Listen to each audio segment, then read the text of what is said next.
This is the tiniest tech that you'll actually want to carry every day. So the goals are simple. We've had to find gadgets that cover every possible situation. Each one has to provide a high-end experience, but in the most compact way possible. If something needs charging, it charges with USB-C, because it's just easy. And everything is black or silver, because it looks stealthy AF. And they were the only colors we could get it all in. So let's start small and just keep getting smaller. Believe it or not, every single thing on this table will actually fit into this one tiny sling bag. Beginning with something that's typically pretty hard to reduce in size. Water. This pocket flask from Labo Mono is my absolute favorite right now because it holds 250 mils of drink. It doesn't leak in the slightest, and if it did, we'd have a bit of a problem right now. Thanks to this valve that needs you to bite down on it, and the more you drink, chug. the smaller it gets, folding up to literally a quarter of its original size. But smaller still is our power bank. This tiny thing here from Baseus, I think has to have the greatest size to output ratio of any compact battery. So the thing's barely bigger than an AirPods case. It delivers 45 watts of power, which is just enough to also be able to charge most thin and light laptops. Has a braided USB-C cable built in to do that, with an extra port to stick a second cable in. And it has a 10,000 milliamp hour capacity, which might not sound all that special. If you search on Amazon for the best mini power bank, you'll almost definitely find one with apparently similar specs and 1,000 glowing reviews, like this. Also, supposedly 10,000 milliamp hours. But they're kind of lying to you. And to show you what I mean, I drained 2 identical phones completely flat and then plugged them in. The left phone into our Baseus, the right one into our Amazon power bank. And both managed to get the phones to exactly 55% after 20 minutes, which is great. But while that process drained the Amazon brick all the way till 56% remaining, Baseus still had 74. That's a colossal difference, especially considering the quoted capacities are the same. So we'll bag this, and don't cheap out on your power banks, because there are differences in the quality of battery in terms of how much energy they waste, and even whether the company is quoting the rated max capacity or the typical usable capacity. But it's the charger we found that I'd say is really testing the limits of compact engineering. This thing seriously blows my mind. Because even like 2 years ago, I'd have told you this is the best 3-in-1 wireless charger. It has your phone on top, your earphones just behind there, and then watches with this little sidearm. But now, look at this. The Cooxiu X40 Turbo, which I would say is genuinely less than 1/3 of the volume, still charges all 3 things. And this is Qi 2.2 wireless charging, so 25 watts of power instead of 15. The only way something like that's possible is to just not waste a millimeter with this design. And everything we've tested from Anker and Belkin currently is still just bulkier with no extra benefit. And then to power the thing, the smallest 65 watt brick in the world from Rolling Square. Just to give you an idea of how insane that is, this is 65 watts. This is the latest 70 watt charging brick from Apple. Just like the wireless charger, this is basically the theoretical limit with current tech for how tiny you can go while still being high performance. And obviously that's with the absolutely enormous UK plug on the end of it. The US version is even tinier, although also worse for reasons that are not up for debate. And I'm pairing that with the Nomad USB-C charge key. This tiny keyring supports up to 240 watts of power and 10 gigabits per second data transfer. And the tips are magnetic, so they snap together. I don't think there is a tinier, more hassle-free way to always make sure you have full-speed USB-C with you. It's just dawning on me how many more products we have to still fit in here. Thank goodness they are getting increasingly minuscule. Like this is our towel from Matador. It's basically made of a nanofiber that can absorb a lot more than it looks like. It's actually absorbent enough that if push comes to shove, you could use this tiny thing to dry your whole body. Yes, I've tried it. No, that footage will not be making it to YouTube. Oh, behave, baby. But just to give you an idea, this is the company's full-size towel, which also does not take up a lot of space. Really not exaggerating when I say full size. So this is 200 mils of water, and we'll fold this towel up, stick it in. Let's come back to that in a bit to see how much liquid it's picked up. Now, one piece of tech that is practically impossible to miniaturize effectively is the speaker. Because as a general rule, the smaller the speaker, the less air it's going to be able to push, and therefore the less thump it's going to be able to create. But the One Vibe Go from Momax is, in my testing, the absolute best compromise.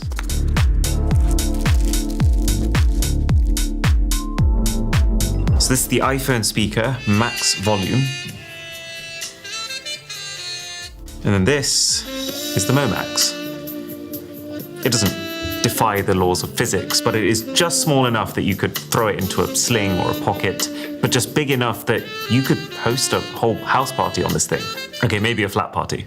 And it still has water resistance, as well as an actually usable, realistic battery life of like 8 hours. With one extra trick, it's also a MagSafe phone stand. Things that do lots of things, good for a compact setup. While we're saving space, why don't we also just trim down the biggest pocket filler, the wallet, to its most minimal possible form with the Secrid Card Protector Plus. I showed you guys the original card protector in our last EDC video, and we've been using it every day since, because it is so thin, stops any of your cards bending, it's RFID blocking, it has this very slick ejecting mechanism, all while still holding 5 to 6 cards. And this Plus is just an even better version of it, with an even tighter grip on your cards and a fluted design. It's very fun to play with. I'm yet to see a better wallet than this. So you can go right in the very front. Now, if you're someone who wears sunglasses on the daily, well, A, I'm very jealous of you, but also B, you've almost definitely felt the pain of your storage case tripling the space the things take up. So this company, called Lens Wrapper, actually just understood that name, has made something titchier.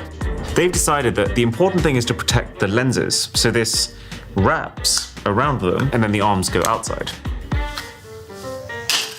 Okay, well they were right. You obviously lose some protection, but yeah, this is a pretty solid compromise for the space that it saves you. That said, if you want to do this properly, then you can't beat the Rove foldable sunglasses. I think they look sick. I've been using a pair for years now with no durability issues, while being so thin that you could probably use them as a knife. And these things, they fold down into something that is literally half the size of even that. Difference is crazy. Only thing is, they absolutely make you pay for the privilege. This is $175, which for 15 grams of material is nuts. I feel like we always see flashlights in everyday carry gear videos, and I'm always skeptical because your phone already has one that's already enough for most situations. So the only way that, to me, a dedicated flashlight makes sense is if it's both much brighter than your phone without taking up a lot of extra space. Thankfully, this is both. So let's say it's 3 a.m. You're jolted awake by a noise. Footsteps. They're coming from nearby. Your heart is in your throat. So you reach out, you grab your Clarus E5 Ultra flashlight and edge towards the door. Oh my God, there is someone there. And they are literally just around the corner. So you bolt through the doorway, you flash your light, and find out it's your employee who ran out of his own Doritos. Phew, that's a relief. If, though, you picked up your phone instead of that flashlight, basically all you can see is an ominous silhouette, which somehow makes the whole thing even more terrifying. Whoops. Yeah, I just love this thing, because it has this spotlight mode that you've seen, but then also, flick the switch down, that's floodlight, which has a much wider vision, plus a red light used as a beacon, which is, again, extremely bright, plus a magnet to snap it onto things, plus a clip, so you can even whack it onto your bag strap like this, and light your way with the floodlight while keeping both hands free. So obviously we've already got this sling bag that we're packing all of our gadgets into, but what if you wanted to buy a few more bits while you're away? Well, that's where the Nano Bag Day Pack comes in. Would you believe me if I said this was a backpack? I think it's not a great one. Yeah, fair enough. A backpack with 2 straps, a zipper that itself weighs only about 30 grams, but is able to carry 30 kilograms worth of weight. 30 kilograms being a lot of improvised weapons, should you hear the dreaded 3 a.m. creaking. It's also kind of surreal how it stays permanently connected to this miniature cover, so that you are always ready to just stuff it down and fold it back into itself. Time to get this bag in my bag. Now, once in a blue moon, when I do actually leave the house, the one thing I always regret not having around is some hand sanitizer. I've been waiting all video to make that joke, and I don't think it was worth it. But this is great. It's flat, so it slips very easily into front pockets. It's refillable. It smells like I wouldn't go as far as to say cologne, but like somewhere halfway between hand sanitizer and that. But I also just find the idea of hand sanitizer so much more convenient than, you know, travel soap sheets, because they need water, which you're not always going to have. The amount of functionality we've already crammed into this sling is beyond me. Slipped that into my handbag. But the biggest issue with emergency gear, whether it's a sanitizer or a power bank, is remembering to top the thing up. And that's where I think the rolling square battery is genius. So yes, I did already show you an amazing power bank earlier, but in my experience, there are two kinds of power bank users. There are, well, people like me who are always on their phones, tablets, and laptops and just like the idea of keeping everything topped up. That's who the basiest one is for. But then there's also the people who are just phone users and they want a power bank more as an emergency backup for their phone. That's who this is for. It's small enough that you can slide it onto your keys, so we're only talking 2,000 milliamp hours of juice. But that is still enough to get most modern phones from completely flat to about 25% charge. I really like how you can just snap the power bank off, revealing both a USB-C cable baked inside and a second cable that is actually both micro USB and Lightning. I am a strong advocate for USB-C everything, but this is an emergency power bank, and in an emergency, sometimes you are rescuing your friends and family who may not have the same regard for the latest technologies. But this is what makes me go from like to love. They give you a magnetic dock with the thing. This is how you charge the power bank, but the magnet is also strong enough to support your whole set of keys. So it creates this automatic system where you come home, you need to stick your keys up somewhere anyway, and then by sticking them here, you make sure that the next time you need to go somewhere, you are completely charged and ready to go again. But now we're getting into what I would call the micro realm with the AirFly 2. It's a little situational, but if you are a big plane traveler, it feels like a must. Excuse me. Oh, goodness, this is cozy.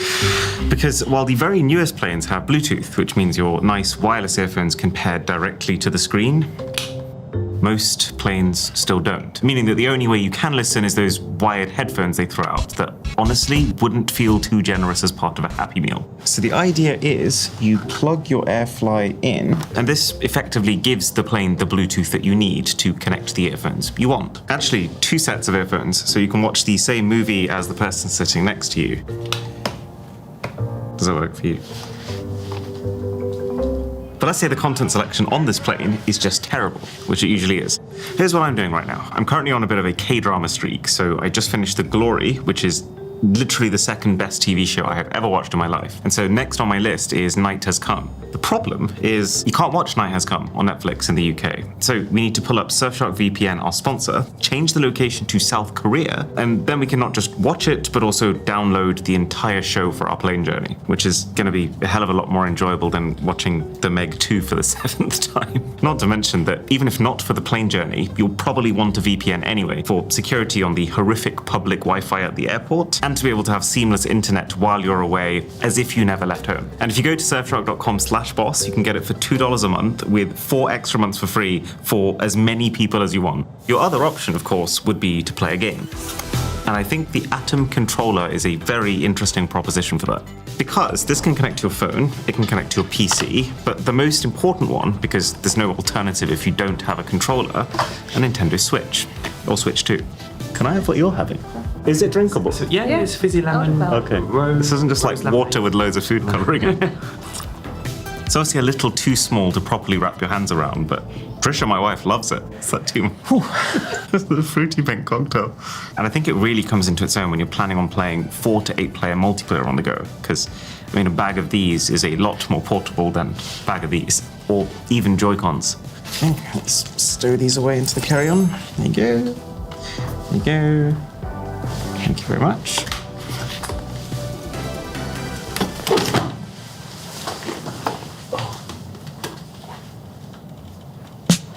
We can't have an everyday carry without a multi-tool. I mean, how else am I gonna aggressively offer to fix someone's loose cabinet hinge at a house party? And for this setup, all roads have led me to the Leatherman Micro. Part of it is just the fact that this doesn't overlap as much with the other things we're already packing. Like, this is Victorinox's mini multi-tool, for example. Best parts of this are a flashlight, which we already have a better one of, and a pen, which I'm about to show you a better one of. Plus, I find some of these tools so fiddly. Like, What am I meant to cut with this? Whereas the Leatherman to me feels as small as you can go without feeling like a Christmas cracker toy. It's got a bottle opener, unboxing knife, 3 different types of screwdriver, even a 12cm ruler. But what if you need to measure more than 12 centimeters? This is the Midori XS tape measure.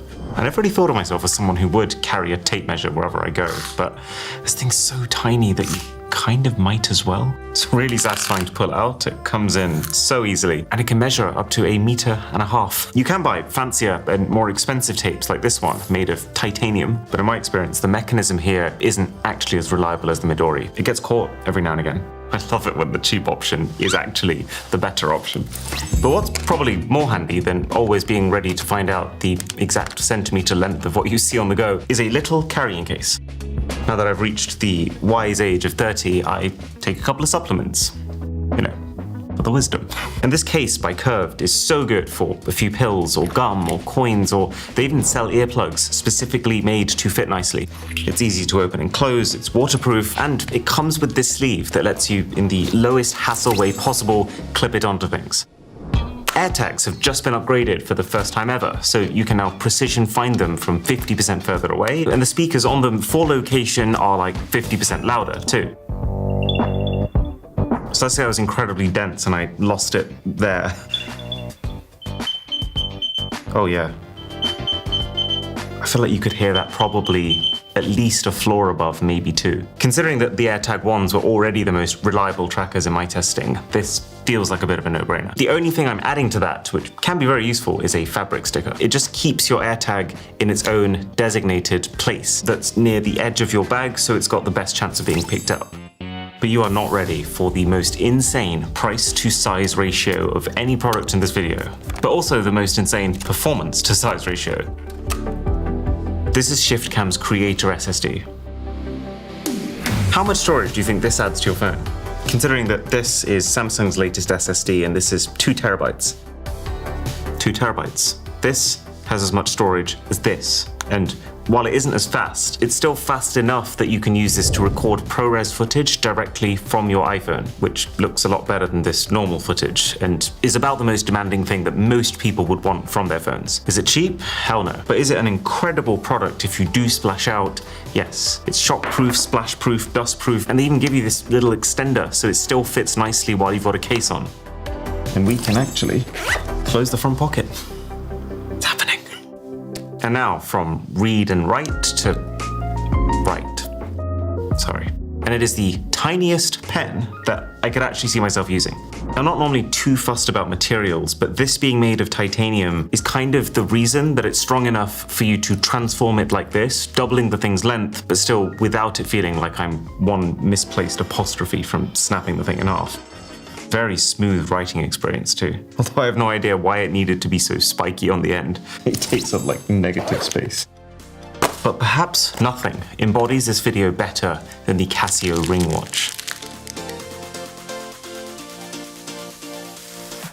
This is literally like someone took a normal, classy, high-end Casio watch and hit it with a shrink ray. The watch module is designed to be approximately a replica at 1/10 of the scale. And it's just so sick that all the watch functions, stopwatch, alarm, LED backlight, dual time, they're all here, just miniaturized. And to make this on a scale like this, it does actually require a lot of cutting edge manufacturing.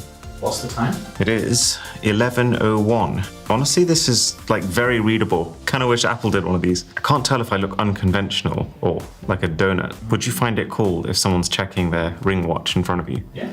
You would? Okay, well, there you go. I can't actually tell if this is designed to be a joke product or not, but I respect the hell out of the ambition and execution. So, what's underneath this towel? Okay, towel is still wet. Oh my goodness, look at that. It has taken all the water. It's really impressive for something that's the thickness of like a kitchen towel. Only question now then, does this bag close? Have we done it? Or do we need to start the video from scratch? 3, 2, 1. Look at that. I'm so proud of this, honestly. Okay, hope you found this useful. I'll catch you in the next one.